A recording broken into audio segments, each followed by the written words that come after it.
Discover your dream home at Maradam Group. New projects in Coimbatore and Thabaram. குறைந்த விலை நிறைந்த தரம் தங்கள் தேவைகள் அனைத்தும் ஒரே இடத்தில் Jayachandran. Periyar Maniammai institute of science and technology Thanjavur. B Tech aerospace. Tamil Nadu முதலமைச்சர் மு க ஸ்டாலின் அமெரிக்க பயணம் மேற்கொண்டிருக்கிறார். எல்லா முதலமைச்சரும் போத்தான் செய்வாங்க. இது ஸ்டாலின்னாலும் சரி, எடப்பாடினாலும் சரி. ஏதாவது நமக்கு இன்வெஸ்ட்மெண்ட் வந்தால் 4 பேருக்கு வேலை கிடைச்சா நல்லது தாங்க. இவங்க அந்த அளவு கிராப்பர்ஸாக இருக்க மாட்டாங்க. ஜெயலலிதா காலகட்டத்தில் அங்கே கமிஷன் கொடுக்கணும், இங்கே கமிஷன் கொடுக்கணும், யாருக்கு கொடுக்க எங்கே கொடுக்கணும் தெரியாத போது இது கூட இவங்க கூட போய் லோல் பண்ணுறதோட வேறு ஸ்டேட்டில் போகணும்னு போயிருப்பாங்க. மு க ஸ்டாலின் அது கொஞ்சம் பெட்டராட்டு இன்வெஸ்டர் ஃப்ரெண்ட்லியாக இருக்கனால கொஞ்சம் கூடுதலாக வரதுக்கு வாய்ப்பு இருக்குது. இன்வெஸ்டர் ஃப்ரெண்ட்லி தான் மற்றவங்களோட கம்பேரிட்டிவ்லி. சார், இப்போ இந்த பயணத்துக்கு முன்னாடி தமிழ்நாட்டில் ஒரு அமைச்சரவை மாற்றம் இருக்கும், துணை முதல்வர்கள் வரலாம், அமைச்சர்கள் புதியவர்கள் வரலாம்லாம் சொல்லப்பட்டிருக்கு. ஆனால் அப்படி எதுவும் நடக்கலையே. ஸ்டாலின் திமுகவில் ஸ்டேட்டஸ் கோயிஸ்டாக தான் போகிறாரு. திமுகவே ஸ்டேட்டஸ் கோயிஸ்ட் பார்ட்டி தான். அது இருக்கிறது அப்படி தான் இருக்குன்னு மாதிரி தான் போவார். உதயநிதி தான் எல்லான்னு சொன்னவங்கலாம் இப்போ ஏமாந்தாங்களா இல்லையா? இப்பவும் துணை முதல்வருங்கிறத டிலே ஆகுது காரணம் துரைமுருகனோட அவரும் ஆசைப்பட்டது தான். துரைமுருகன் அதில் ஆஸ்பயர் பண்ணுறாரு, தானும் துணை முதல்வராக இருக்கணும்னு ஆசைப்படுறாரு. அன்பழகன், பேராசிரியர் அன்பழகன் இருக்கும் பொழுதே துணை முதல்வராக ஸ்டாலினை கொண்டு வர முடிஞ்சது கலைஞரால். அப்போ துரைமுருகனோ இன்னும் பல சீனியர்ஸ் இருக்கும்போதோ உதயநிதியை கொண்டு வர முடியாதா என்ன? கண்டிப்பாக கொண்டு வர முடியும். அப்போ அந்த சீனியர் பிரச்சனை இருக்காதா? அப்போ சீனியர் பிரச்சனை எப்பவும் இருக்கத்தான் செய்யும். அதில் தன்னோட ஆஸ்பிரேஷனை துரைமுருகன் காட்டிட்டாருங்கிறது நம்ம சொல்கிறோம். திமுக சிங்கிள் பர்சன் பார்ட்டி, மு க ஸ்டாலினுக்கு பார்ட்டி. கலைஞரோட ஸ்டாலின் பவர்ஃபுல்லாக தான் இருக்கார். துல்லியமாக நுணுக்கமாக பின்னர் டிப்பில் மைக்ரோவாக தெரிஞ்சது தமிழக முதல்வர் மு க ஸ்டாலின் ஐயா அவர்கள். ரஜினிகாந்த் பேசினதை உதயநிதியை வழிமொழிகிற மாதிரியும் பேசியிருந்தார். ரஜினி பேசுனது உதயநிதிக்கு வளர்ச்சிக்கு சப்போர்ட்டான கருத்துங்கனால அவர் வழிமொழியத்தானே செய்வார். உலக தமிழர்கள் அனைவருக்கும் வணக்கம். இன்றைய சிறப்பு நேர்காணலில் நம்மோடு இருக்கக்கூடியவர் அரசியல் விமர்சகர் ரவீந்திரன் துரைசாமி. வணக்கம் சார். வணக்கம் பழனிசாமி தேவேந்திரன். சார், தமிழ்நாடு முதலமைச்சர் மு க ஸ்டாலின் அமெரிக்க பயணம் மேற்கொண்டிருக்கிறார். இந்த பயணம் குறித்த உங்களுடைய பார்வை?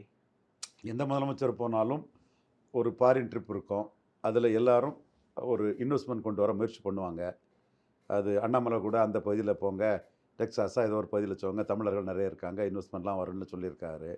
3 தடவை இன்வெஸ்ட்மெண்ட் ஒன்றும் வரலைங்கிற ஒரு குற்றச்சாட்டை அண்ணாமலை சொல்கிறாரு. 4வது முறை வரும்னு அவர் எதிர்பார்க்குறாரு. நம்மளும் வரும்னு எதிர்பார்க்குறோம். 2 in 1 அவருக்கு மெடிக்கல் செக்கப் எது இருந்தாலும் அவர் பார்ப்பார். அதில் ஒன்றும் தப்பு இல்லை. ஸோ இன்வெஸ்ட்மெண்ட் அட்ராக்ட் பண்ணுறதுக்காகவும் தன்னுடைய உடல் சம்மந்தப்பட்ட இதுகளை பண்ணுறதுக்காகவும் போகிறாரு. இதில் என்ன இருக்குது? விமர்சனங்கள் வருது, போய் என்ன பிரயோஜனம்னு எதிர்க்கட்சிகள் கேட்குற கேள்வி. இது காந்தாரியாக விமர்சிக்கிறதுல என்னங்க இருக்குது? எல்லா முதலமைச்சரும் போத்தான் செய்வாங்க. இது ஸ்டாலின்னாலும் சரி, எடப்பாடினாலும் சரி. வரட்டு என்ன வரட்டுங்கிற நம்ம பார்ப்போம். Let us hope the best, அவ்வளவுதானே. இப்போ இதுக்கு முன்னாடி கூட போனாங்க, அப்போது என்ன வந்துச்சுன்ற ஒரு கம்பேரிசன். ஜெயலலிதா மட்டும்தான் போகலைங்க. போனால் தான் சீஃப் மினிஸ்டர் இல்லாமல் வேறு ஏதாவது சசிகலாவோ நடராஜனோ உட்காந்துருவாங்கன்னு சசிகலா நடராஜனுக்கு ஜெயலலிதா அந்த மாதிரி கழிஞ்சிக்கிட்டு இருந்தாங்க. அவங்க மட்டும்தான் போகலை எனக்கு தெரிஞ்சு. போனாங்களா ஃபாரின் இதுக்கு ஏதாவது? போகல. ட்ரீட்மெண்ட்டு கூட ஃபாரினுக்கு போகல. ஃபாரினுக்கு அனுப்புனா ஜெயலலிதாவை காப்பாற்றிடலான்னு சொன்னால் ஃபாரின் போகாமல் இருந்ததே ஜெயலலிதா தான். நம்ம ஃபாரினில் இருந்தால் இங்கே ஆட்சி எல்லாமே செட்டப் எல்லாமே மாறிடும். முழுக்க சந்தர்ப்பவாத கூட்டம், 1-2 தான் விசுவாசமாக இருப்பான். எல்லாமே சந்தர்ப்பவாதின்னு சொல்லும்போது அவங்க தான் போகல. ஸ்டாலினுக்கு அங்கே போனாலும் கட்சி தனக்கு ஒன்றும் பிரச்சனை இருக்காதுன்னு நம்பிக்கையில் போனார். அதே மாதிரி எடப்பாடியும் ஒரு கட்டத்துக்குள்ளே நம்மளை யாரும் கவுழ்த்திட மாட்டாங்க நம்பிக்கையில் போனார். ஸ்டாலினும் அந்த நம்பிக்கையில் போகிறாரு. ஏதாவது நமக்கு இன்வெஸ்ட்மெண்ட் வந்தால் 4 பேருக்கு வேலை கிடைச்சா நல்லது தாங்க. ஏற்கனவே கிடைச்சதா சொல்கிறாங்க. எடப்பாடி போகும்போது அது அப்போ கொண்டு வந்த இன்வெஸ்ட்மெண்ட்டை விட இப்போ முதல்வர் ஸ்டாலின் போகும்போது நிறையா கொண்டு வந்திருக்காரு. உலக முதலீட்டாளர்கள் மாநாட்டில் வெறும் நாங்கள் பேப்பராக மட்டும் இல்லை, திட்டங்களை துவங்கியே வைக்கிறோம்னுலாம் காட்டினாங்க. கடந்த காலங்களில் சவுத்துலேயும் சரி, சென்னை சுற்றியும் சரி, தொழில்களை ஆரம்பிக்கிற அந்த தன்மையெல்லாம் பார்க்க முடிஞ்சுது. ஓகே, எடப்பாடியும் அதிகம் வரணும்னு தான் போயிருப்பார். ஸ்டாலினும் அதிகம் வரணும்னா போயிருப்பாப்புல. அன்னைக்குள்ள சந்தர்ப்ப சூழ்நிலை, எக்கனாமிக்கல் கிளைமேட்டு இதுதான் முடிவு பண்ணோம். அதே மாதிரி இங்கே பொலிட்டிக்கல் கிளைமேட்டும் முடிவு பண்ணோம். எடப்பாடி பொலிட்டிக்கல் கிளைமேட்டு, எடப்பாடிக்கு மந்திரிகள் கிராப்பர்ஸாக இருப்பாங்க. இவங்க அந்த அளவு கிராப்பர்ஸாக இருக்க மாட்டாங்க. ஸோ இது கொஞ்சம் பெட்டராட்டு மக்கள் வர்றதுக்கு வாய்ப்பு உண்டு. ஜெயலலிதா காலகட்டத்தில் அங்கே கமிஷன் கொடுக்கணும், இங்கே கமிஷன் கொடுக்கணும், யாருக்கு கொடுக்க எங்கே கொடுக்கணும்னு தெரியாத போது இது கூட இவங்க கூட போய் லோல் பண்ணுறதோட வேறு ஸ்டேட்டில் போகணும்னு போயிருப்பாங்க. அதில் கொஞ்சம் ஸ்ட்ரீம்லைன் பண்ணி சிங்கிள் விண்டோ சிஸ்டம் மாதிரி சில விஷயங்கள் பண்ணினாங்கன்னா வருவாங்க. மு க ஸ்டாலின் அது கொஞ்சம் பெட்டராட்டு இன்வெஸ்டர் ஃப்ரெண்ட்லியாக இருக்கனால கொஞ்சம் கூடுதலாக வர்றதுக்கு வாய்ப்பு இருக்குது. இன்வெஸ்டர் ஃப்ரெண்ட்லி தான் மற்றவங்களோட கம்பேரிட்டிவ்லி. சார், இப்போ இந்த பயணத்துக்கு முன்னாடி தமிழ்நாட்டில் ஒரு அமைச்சரவை மாற்றம் இருக்கும், துணை முதல்வர்கள் வரலாம், அமைச்சர்கள் புதியவர்கள் வரலாம்லாம் சொல்லப்பட்டு இருந்துச்சு. ஆனால் அப்படி எதுவும் நடக்கலையே. ஸ்டாலின் திமுகவில் ஸ்டேட்டஸ் கோயிஸ்டாக தான் போகிறாரு. திமுகவே ஸ்டேட்டஸ் கோயிஸ்ட் பார்ட்டி தான். ம். அது இருக்கிறது அப்படி தான் இருக்குங்க மாதிரி தான் போவார். ஒரு ஸ்போர்ட்ஸ் பார்ட்டியை சேஞ்ச் ஆட்டு என் சகோதரர் சீமான் தான் வரார். எங்கள் அண்ணன் ரஜினிகாந்தை கொண்டு வரலான்னு நினச்சேன், அவர் வரல. இப்போ என் சகோதரர் சீமான் தான் ஸ்போர்ட்ஸ் பார்ட்டி சேஞ்சாக வராரு. திமுக ஸ்டேட்டஸ் கோயிஸ்ட் ஸ்போர்ட்ஸ் தான், ஸ்டேட்டஸ் கோயிஸ்டாக தான் அவங்க செயல்படுவாங்க. இதுவரை அவங்க மாற்றினது கட்சிக்கு மிகப்பெரிய ஒரு பாதிப்பை ஏற்படுத்துங்கிற லெவலில் கன்னியாகுமரி மாவட்டத்தில் ஒரு மாவட்ட செயலாளரை தூக்கியிருக்காங்க. ஆவடி நாசரை மந்திரி பதவியில் வந்து தூக்கியிருக்காப்புல. மற்றபடி இன்னும் கிரேவ் மிஸ்டேக் பண்ணாமல் மைனர் மிஸ்டேக்கெல்லாம் அப்படி ஸ்டாலின் அப்படி கண்டு காணாமல் தான் போயிட்டுருக்கிறாரு. என்றாலும் அவர் 2026க்கு முன்னாடி அவருக்கு ஒரு பெரிய நிர்பந்தம் என்னென்னா, சேலம் தருமபுரி பெல்ட்டில் வன்னியர்கள் வந்து எடப்பாடி பழனிசாமியோட போயிட்டாப்புல. அப்போ அதை நியூட்ரலைஸ் பண்ணதுக்கு பனைப்பருத்திப்பட்டி ராஜேந்திரனை மந்திரியாக்கி தான் தீரணும் வன்னியரை. ஸோ ப்ரோ வன்னியர் அந்த இடத்துக்குள்ளே பண்ணி தான் தீரணும். இந்த என் நண்பர் செல்வ கணபதிங்கிற ஒரு மிகப்பெரிய ஆர்கனைசர் இல்லைன்னா சேலமே தப்பி போயிருக்கோம். தருமபுரியில் 23% வாக்கு அதிமுக எடுத்துட்டாங்கன்னா, சௌமியா அன்புமணி சகோதரி தோல்வி காரணம் வன்னியர் ஓட்டில் ஒரு பெரும் பகுதியை அன்பழகன் ப்ளஸ் எடப்பாடி கடுமையாக எடுத்துட்டாங்க. எங்கள் ஊரில் பாருங்கள் 4% வாக்கு, திருநெல்வேலியில் பாருங்கள் 8% வாக்கு. நாங்கள் சொன்னோம் இல்லையா, நாடார்பட்டில் எடப்பாடி பழனிசாமி வந்து டெபாசிட் இழப்பாருன்னு தேர்தலுக்கு முன்னாடியே பல பேட்டிகளில் சொன்னோம். இன்னும் தமிழக ஊடகங்கள் வந்து நாடார்களோட உழைப்பை நாடார்கள் அந்த அளவுக்கு பண்ணாங்கிறத ரெக்கனைஸ் பண்ணாது ஒரு வருத்தத்துக்குரிய ஒரு ஓர வஞ்சனையோட பார்க்குற ஒரு பார்வையாக தான் நான் பார்க்குறேன். எனிவே இங்கே வந்து வன்னியர்கள் வந்து ஆதரிச்சனால ஆவரேஜ் 23% வாக்கு இங்கே வந்துட்டு, அதனால தான் சௌமியா அன்புமணி அவங்களும் வெற்றி பெற முடியல. ஸோ ஸ்டாலின் அதை பார்க்குறாரு, ஒரு வன்னியரை அமைச்சராக்கணுங்கிற நிர்பந்தம் அவருக்கு இருக்குது. ஏன்னா அவருக்கே தெரியுது செல்வ கணபதி இல்லைன்னா சேலம் மிஸ் ஆகிருக்குன்னு தெரியுது. இதை தாண்டி மந்திரி சபைக்குள்ளே அவர் இன்னும் என்னென்ன திட்டங்கள் வச்சுருக்காருன்னு தெரியல. ஒரு சில மாற்றங்களுக்கு வந்து 2026க்கு முன்னே அவர் செய்தான் தீரணும். அதற்கு டைம் எடுத்து அவர் செய்வார். இப்போ முன்னாடியே நடந்துரும், அமெரிக்காவுக்கு முன்னாடியே நடந்துரும்னாங்க. நான் தானே சொன்னேன் தம்பி, Stalin alone can do and undo things in DMK, he is calling the shots. அவர் தான் அங்கே எல்லான்னு சொன்னாங்க. எல்லாரும் உதயநிதி தான் எல்லான்னு சொன்னவங்கலாம் இப்போ ஏமாந்தாங்களா இல்லையா? உதயநிதிக்கு டெவலப் பண்ண தான் ஸ்டாலின் நினைப்பார், அதை நான் மறுக்க வரல. பட் அப்படி டெவலப் பண்ணும்போது தனக்கு பிரச்சனை வரக்கூடாதுன்னு நினைப்பார். செல்ஃப் ஃபர்ஸ்ட்னு தான் நினைப்பார். கலைஞரும் செல்ஃப் ஃபர்ஸ்ட்னு தானே போனாங்க, இந்திரா காந்தி செல்ஃப் ஃபர்ஸ்ட்னு தானே போனாங்க. அப்போ ஸ்டாலினும் செல்ஃப் ஃபர்ஸ்ட்னு தான் போவார். அதே நேரத்தில் கலைஞர் துணை முதல்வராக ஸ்டாலின் ஆக்கவும் எவ்வளோ நாளைக்கு பிறகு ஆக்குனாங்க, இது எவ்வளோ வேகமாக கொண்டு வராங்க. இப்பவும் துணை முதல்வருங்கிறத வந்து டிலே ஆகுது காரணம் துரைமுருகனோட, அவரும் ஆசைப்பட்டது தான். துரைமுருகன் அதில் ஆஸ்பயர் பண்ணுறாரு, தானும் துணை முதல்வராக இருக்கணும்னு ஆசைப்படுறாரு. இந்த இடம் துரைமுருகன் ரொம்ப மைல்டாக ரொம்ப மைல்டாக பவர் பொலிட்டிக்ஸ் பண்ணுறாரு. அது பவர் பொலிட்டிக்ஸ்னு சொல்ல முடியாது, ஆஸ்பயர் பண்ணுறாருன்னு தெளிவாக சொல்லிடலாம். ஸோ அது வந்து ஸ்டாலின் என்ன முடிவு எடுக்கிறாருங்கிறத பார்க்கணும். 2 துணை முதல்வர்னு துரைமுருகன் கேட்குறாரு, வெளிப்படையாகவே காட்டிட்டாரு. துணை முதல்வர்னா யாருக்கு கசக்கவா செய்யணும்னு சொல்லிட்டாரு. அப்புறம் எங்கள் அண்ணன் ரஜினிகாந்துக்கும் ஒரு பதில் சொல்லிட்டாரு. அதுக்கு நான் பதில் சொல்லணும்னு ஆசைப்பட்டேன். அண்ணனுக்கு அந்த பதிவை உடனே அனுப்பிட்டேன். நம்ம அண்ணன் அரசியலுக்கு வரலனால அவரை இன்னொருத்தர் சொன்னமா விட்டுட்டு போக மாட்டோம். அண்ணன் இன்னைக்கும் வந்து அதிக இந்தியாவிலே உலகத்திலே இந்த வயசில் ஒரு ஹீரோவாக நிற்கிறாருன்னா, முதன்மையாக நிற்கிறாருன்னா அவர் மட்டும்தான். அது ரேட்டிங்லேயும் பெரிய அளவில் தான் அவர் நிற்கிறாரு. அவர் லோகேஷ் கனகராஜ் படம் வந்து ரெக்கார்ட் பிரேக்கு தான் போகும், ஏன்னா சேல்ஸ் போகும். ஏன்னா லோகேஷ் கனகராஜும் பெரிய பவர்ஃபுல் டைரக்டர், சங்கர், பழைய காலத்து சங்கர் அந்த மாதிரி இருக்கும்போது இருக்கிறாரு. அந்த பொசிஷனில் அண்ணன் ரஜினிகாந்த் இருக்கிறாரு. இவர் துரைமுருகன் கலைஞருக்கு இதாக இருந்தேன், சின்சியராக இருந்தார், மறுக்க வரல. ஸ்டாலினுக்கு துணையாக இருந்தேன், அவருக்கு வைகோ பிடிக்காது, தலை சிறந்த தற்காப்பு நிபுணர் வைகோன்னு சொல்லி வைகோக்கு எதிராக ஸ்டாலினுக்கு ஆதரவாக இருந்தார். வைகோவெல்லாம் நக்கல் அடிப்பார். உதயநிதிக்கு ஆதரவாக இருப்பேன், இன்பநிதிக்கும் ஆதரவாக இருப்பேன்னு சொன்னவர் தான். அப்போ அண்ணனுக்கு பிரைமரி ரோல் எங்க, இவருக்கு சபார்டினேட் ரோல் எங்க? இவர் டம்மி, அண்ணன் வந்து பிரைமரி. இந்த வித்தியாசம் வந்து துரைமுருகனுக்கு புரியணும். அதே மாதிரி துரைமுருகனை இன்னும் இல்லைன்னா அடித்தேன். பேரறிஞர் அண்ணாவுக்கு பிறகு கலைஞர் முதலமைச்சராக வந்தார். ஜாதிய வன்மமும் ஜாதிய வெறியும் துரைமுருகனுக்கு ரத்தத்தில் ஊறி சொல்கிறாரு, முன்னாள் வந்த முதலமைச்சருக்கெல்லாம் சங்கு ஊதிட்டு வந்தாங்க, ஏன் சங்கு ஊதுறன்னு அண்ணா கேட்டாருன்னு கலைஞர் கேட்டு அதை நிறுத்தினாருன்னு சொன்னால் எவ்வளவுக்குள்ள செங்குந்த முதலியார் சமூகத்து மேலே ஜாதிய வெறியமும் துவேஷமும் வன்மமும் கொண்ட ஒரு நபராட்டு இந்த துரைமுருகன் இருக்கிறாரு. ஜாதி அரசியலில் மொத்த உருவம். அந்த சங்கு ஊதுற நிறுத்தினது காமராஜர் தான் அதை நிறுத்தினது. அதுக்கு முன்னாடி பிரகாசம், ராஜாஜி, ஓமுந்துரார்லாம் இருந்தாங்க. இது குமாரசாமி ராஜெல்லாம் இருந்தாங்க. அவங்களெல்லாம் ஒன்றும் பண்ணலை. அவருக்கு ஒரு எளியவர் இருந்ததுனால அதை ஸ்டாப் பண்ணிப்பா, இது என்னப்பா பெரிய பந்தான்னு நிறுத்தினார். அந்த உண்மையவே தெரியாமல் ஞாபக மறதியில் துரைமுருகன் அதை சொல்லும்போது நானும் திருச்சி வேலுச்சாமி அண்ணனும் இவரெல்லாம் அமைச்சராக இருக்க தகுதி இல்லை, தூரத்துக்கு போடுங்கன்னு மு.க. ஸ்டாலின்ட்ட நம்ம சொன்னோம். இன்றைக்கும் அந்த கருத்தில் நமக்கு மாற்றம் இல்லை. எப்படி அண்ணா மேலே ஒரு வன்மத்தையும் காழ்ப்புணர்ச்சியும் ஜாதிய வெறியில் துரைமுருகன் காட்டலாம்? அது தவறு இல்லை. அண்ணாவால் வந்து ஒரு இயக்கத்தில் இருந்துக்கிட்டு அண்ணாவையே விமர்சிக்கிறது அயோக்கியத்தனம் இல்லை. இன்னும் என்ன வார்த்தையை சொல்லலாமா? 4 வார்த்தை கூட சொல்லி திட்டணும்னா திட்டலாம். பட்டு அமைச்சராக இருக்கார், நம்மளும் அவர் மாதிரி கேடுகட்ட அரசியல் பண்ணக்கூடாதுங்கிறதுக்காக ரொம்ப கடுமையான வார்த்தைகள் சொல்லலை. அது மிகவும் தவறானதுன்னு நான் சொல்கிறேன். ஆனால் அன்னைக்கு தப்பிச்சம் பொழைச்சோன்னு வந்த துரைமுருகன் இன்னைக்கு வந்து வட தமிழகத்தில் வன்னியர்கள் மத்தியில் 5% வாக்கு திமுக கழகத்துக்கு 2021 குறைவு. 21 5% வாக்கு குறைவுங்கிற சூழ்நிலையிலையும் அன்னைக்கு இவர் மகனும் தப்பிச்சம் பொழைச்சோன்னு தான் ஜெயித்தார். அந்த கடைசியில் அந்த முஸ்லீம் அந்த மேட்டர்லனா காலியாயிருக்கும். இவரும் தப்பிச்சம் பொழைச்சோன்னு தான் ஜெயித்தார். காட்பாடியில் அவருக்குன்னு ஒரு செல்வாக்கு, அந்த தொகுதியில் யார் வந்தாலும் நின்று 5 நிமிஷம் பேசி அதை செக்யூர் பண்ணி வச்சுக்குவார். அதனால தான் இன்றைக்கி ஓடுது. அதை நம்ம மறக்கல. 24 பெரிய வெற்றி சார். அதைத்தான் சொல்ல வர்றேன். பெரிய வெற்றி. அதைத்தான் சொல்ல வர்றேன். எடப்பாடி பழனிசாமி வட தமிழகத்தில் உள்ள செல்வாக்கால் 20% வரும்போது, வன்னியர்களின் பெருந்தலைவராக ஐயா எடப்பாடி பழனிசாமி உருவாகி வரும்போது, வெள்ளூரில் அதிமுகவை டெபாசிட் இழக்க வச்சு 50%க்கு கதிர் ஆனந்தை கொண்டு வந்துட்டார். 3 மணி காரணம், 1 மணி பணம், இன்னொரு மணி அவருக்கு ஜாதி மணி, ஜாதி அரசியலின் மணி. அதை பண்ணி அவர் அந்த இதுக்கு வந்திருக்கிறாரு. அப்போ ஸ்டாலின் பார்க்குறாரு என்னென்னா, இவர் 50 வந்துட்டார். ஜெகத் ரட்சகன் அவர் 48 வந்துட்டார். ஜெகத் ரட்சகனும் அந்த இதில் வீரவன்னியர் பிறகு நடத்தினார். அவர் கொஞ்சம் பரவாயில்லாமல் வந்துட்டார். கடலூரில் காங்கிரஸ் கேண்டிடேட்டு விஷ்ணு பிரசாத் அவர் ஓரளவு வந்துட்டார். சத்திரியன் சுதா இங்கே மயிலாடுதுறையில் வந்துட்டாங்க. ஸோ இந்த வேட்பாளர்கள் வந்து அந்த கூட்டணியில் வன்னியர் வாக்கை இழுத்துருக்காங்க.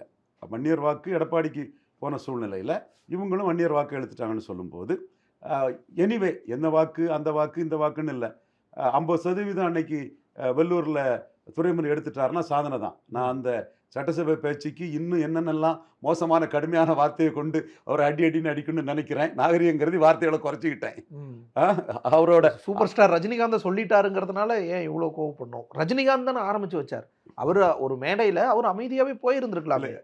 அந்த அரசியல் இல்லாம அல்லது அரசியலே பேசுறதுனா கூட கலைஞரை புகழ்ந்துட்டோ இல்லை சமகால அரசியல் பேசிட்டோ போயிருக்கலாமே. உட்கட்சி பிரச்சனை அவர் தானே ஆரம்பிச்சு வச்சார், அவர் தானே தொட்டாரு. அதுக்கு தானே பதிலடி துரைமுருகன். அதையும் தாண்டி இன்னொரு காரணம் உண்டு. அது துரைமுருகனுக்கு தெரியும், அடிச்சு நொறிக்கணும்னு அவருக்கு புரியும். அந்த விஷயத்துல என்ன காரணம் அது அவருக்கு தெரியும்னு சொல்லிட்டு உங்கள்கிட்ட சொல்ல விரும்பல. நீங்க ரஜினிகாந்துக்காக மட்டும்தான் சொல்றீங்க.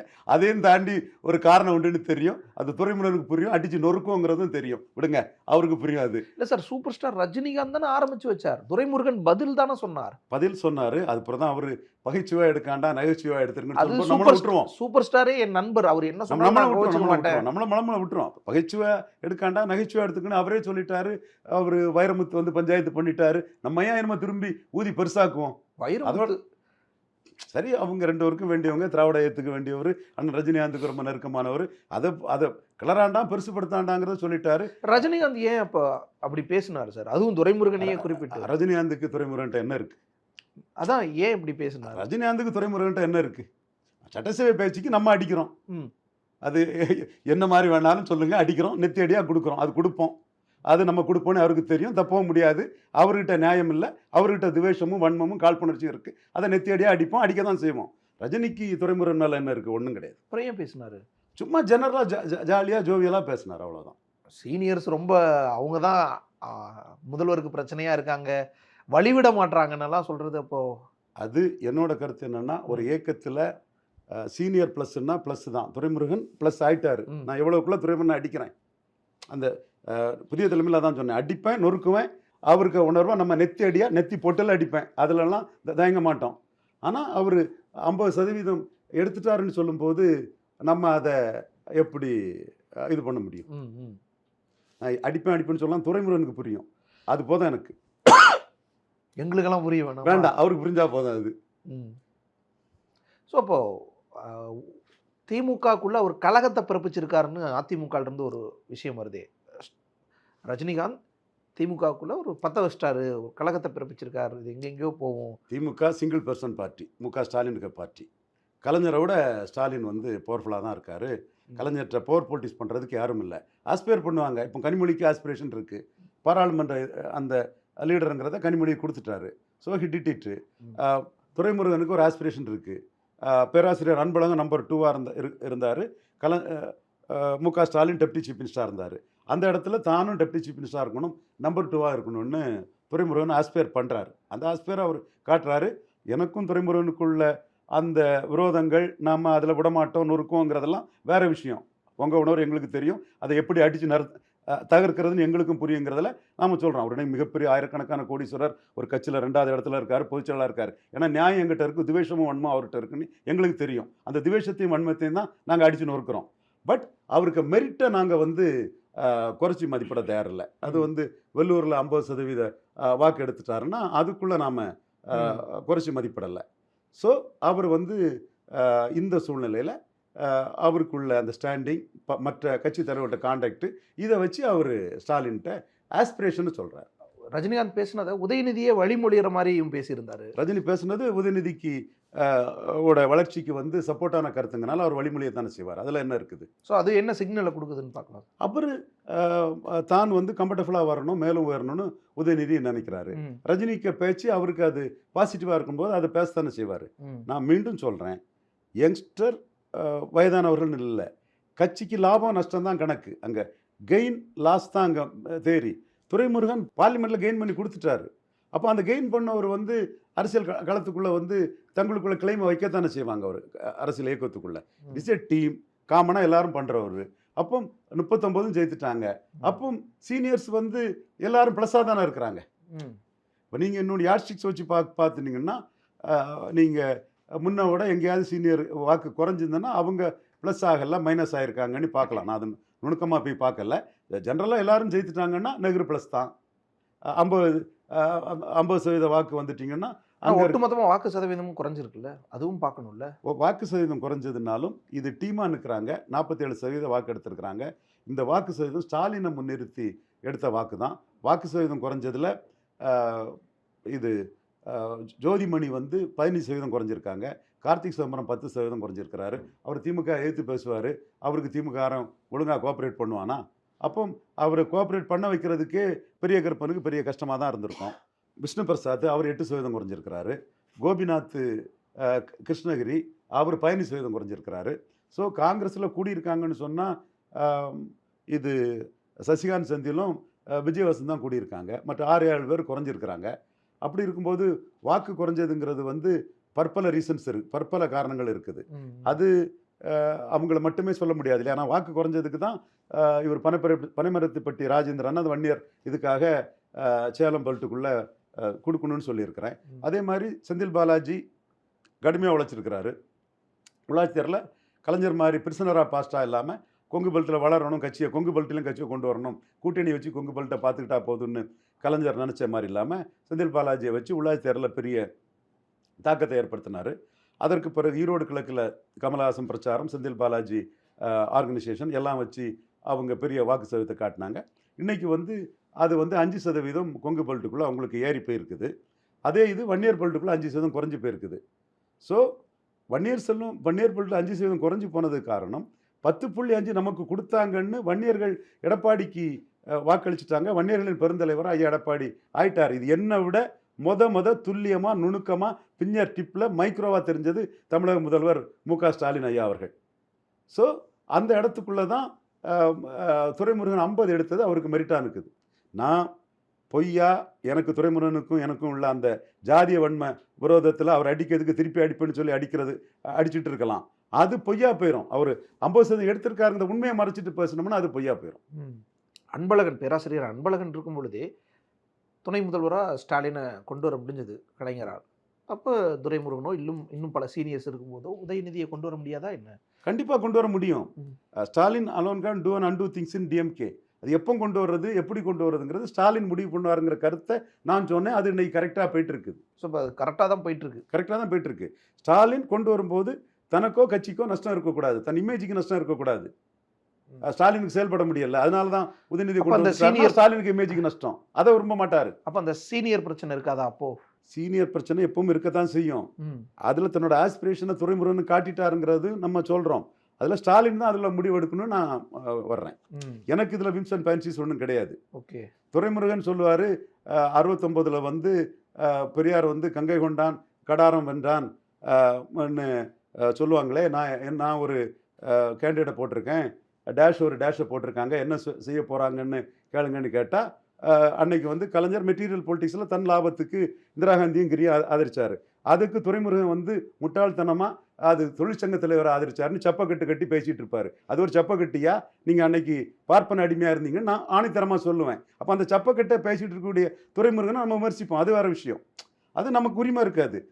50% எடுத்த துறைமுறை நம்ம அக்செப்ட் பண்ணலன்னா நம்ம ஏமாந்துருவோம்ல. Discover your dream home at Marutham Group. New projects in Coimbatore and Thabaram. குறைந்த விலை நிறைந்த தரம் தங்கள் தேவைகள் அனைத்தும் ஒரே இடத்தில் Jayachandran. Periyar Maniamma Institute of Science and Technology, Tanjavur. BTech Aerospace.